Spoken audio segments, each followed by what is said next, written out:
morning. We're off at last. We're on our way to Bishop Stortford. After being locked down for a month, the cassettes are full and I've got no water. I wouldn't ordinarily come out on a day like this, but I've looked at the weather forecast and we've got 2 days of this rain, and knowing this river now, it usually goes into flood. So I've got to bite the bullet, as they say, and get moving.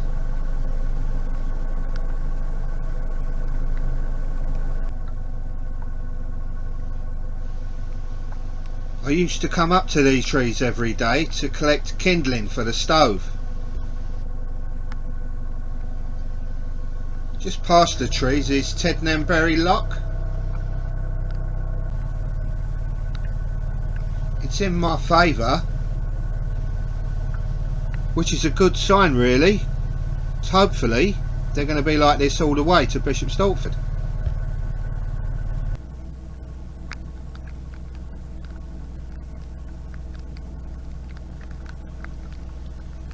You're going to have to bear with me on this one.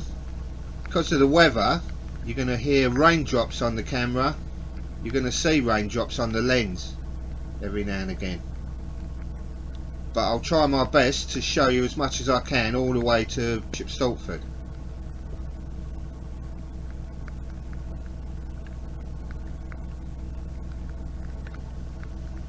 I've just looked at the weather app on the phone and the temperature is 3 degrees.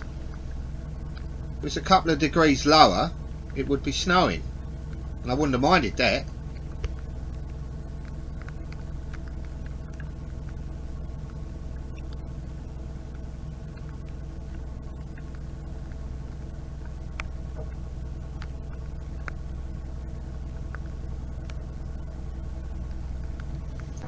I think they've turned the mill into a hotel.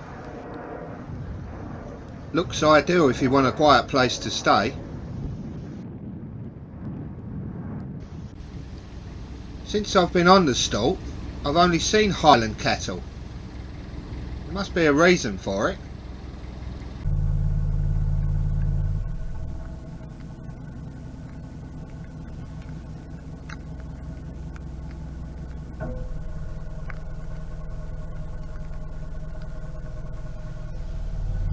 This continuous cruising has been a massive learning curve. I'm not only talking about handling the boat, but just how to survive, especially in the winter. If you think of something, you've got to do it straight away. If you don't, it leads to problems.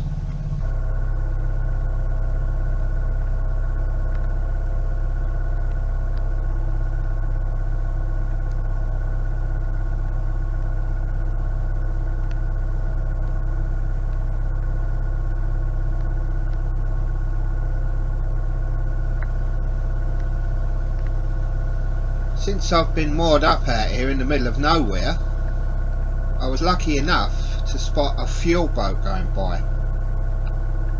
I was able to stock up with coal, fill up with diesel, and it's kept me going all this time.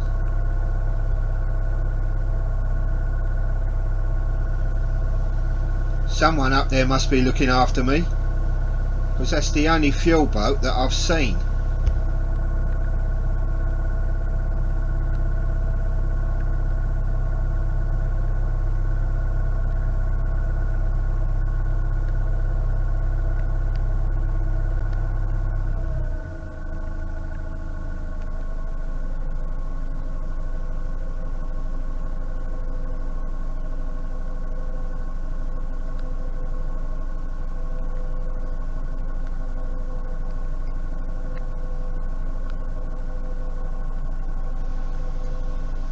Whoever owns this boat coming up on the right, looks like they've refused to downsize. They're even towing another boat behind, full of stuff.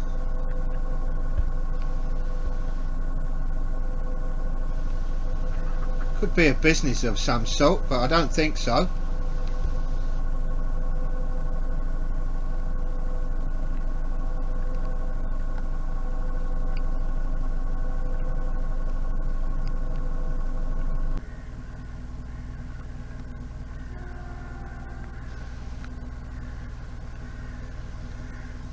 The boat on the right is called One-Eyed City.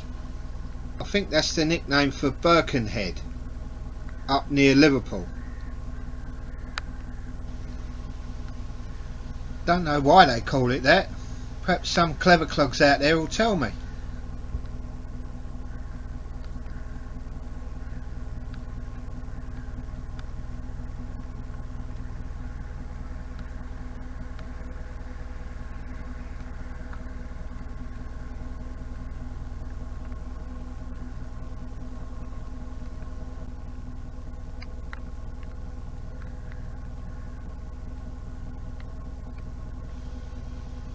It looks like we're coming up to Spellbrook Lock.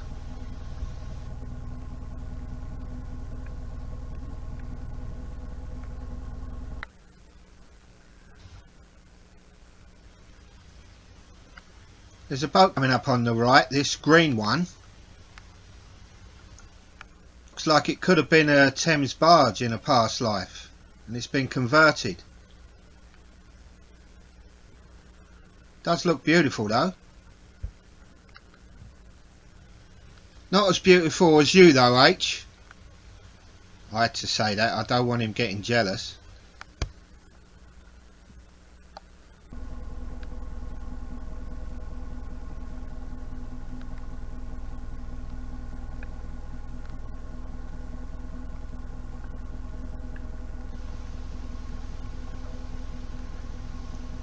This looks like a bit of a low one.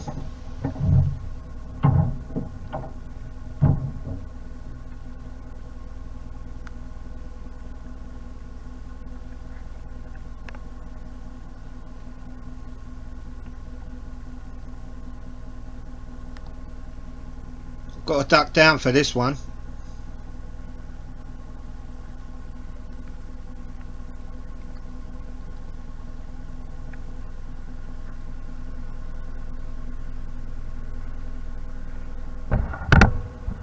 Camera actually hit the roof there.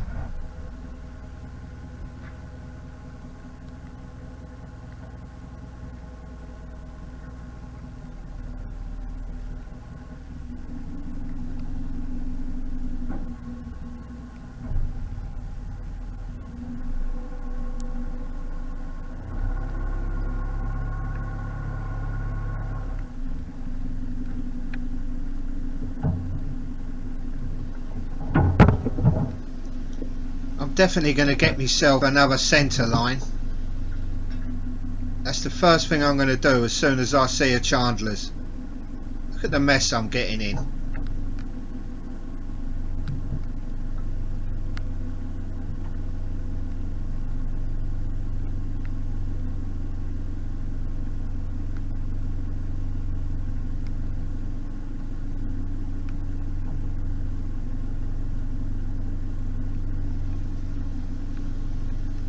Oh well, just have to make the best of it for now.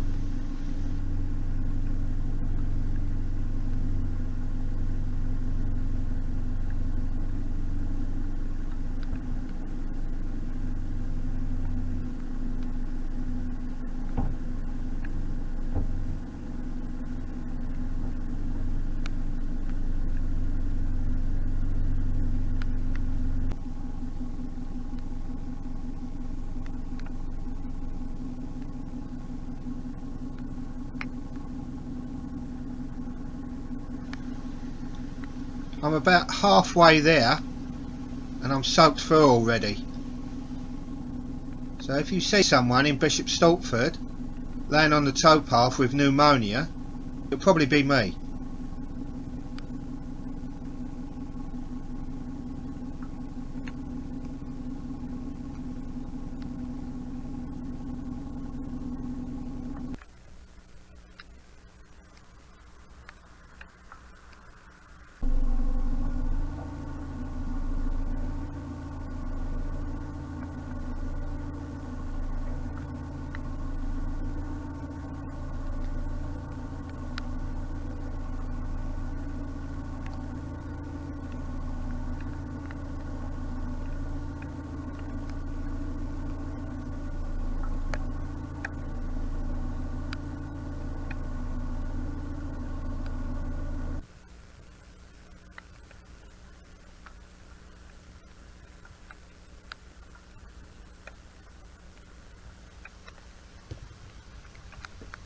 You see, like these weirs or bywashes that go round locks,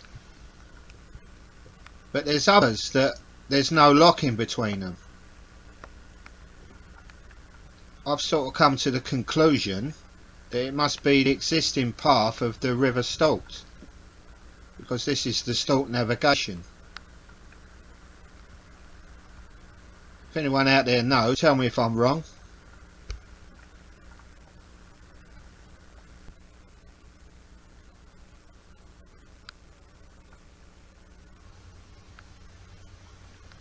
Do you see what I mean?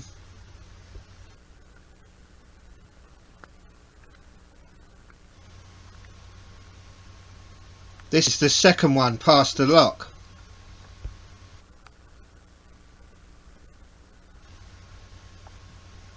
Perhaps I'm overthinking things.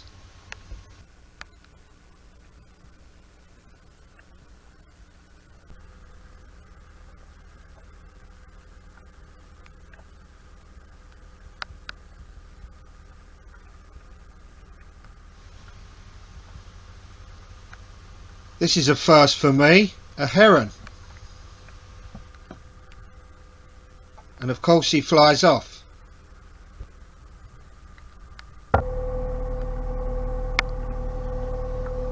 Keep your eyes on the right hand side of the bridge. There he goes again.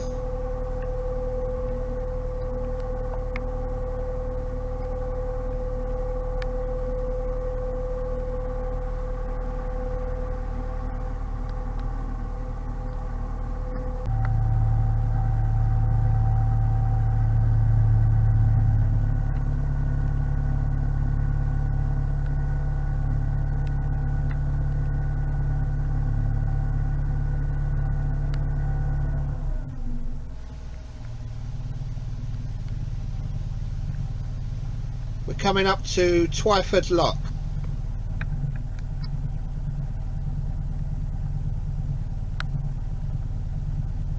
Even in the winter, this area looks very picturesque. I would imagine in the middle of summer, when everything's in full bloom, it'd look delightful.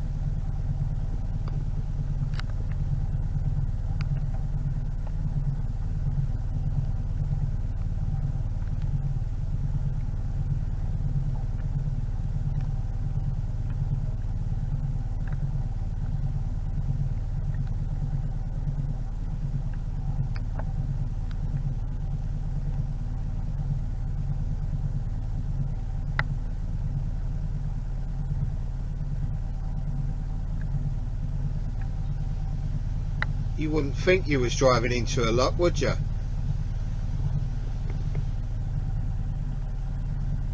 It looks more like a secret garden.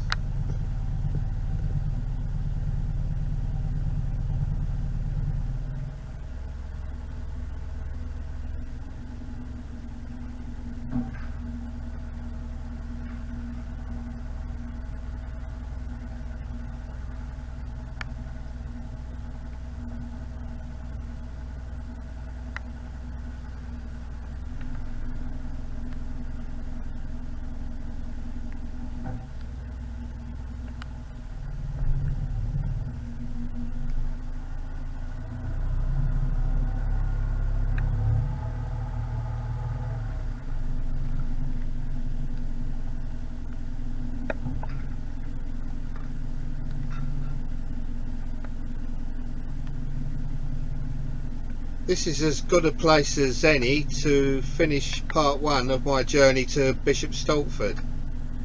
Thank you so much for coming along with me. I really do appreciate it, and I'll see you next time.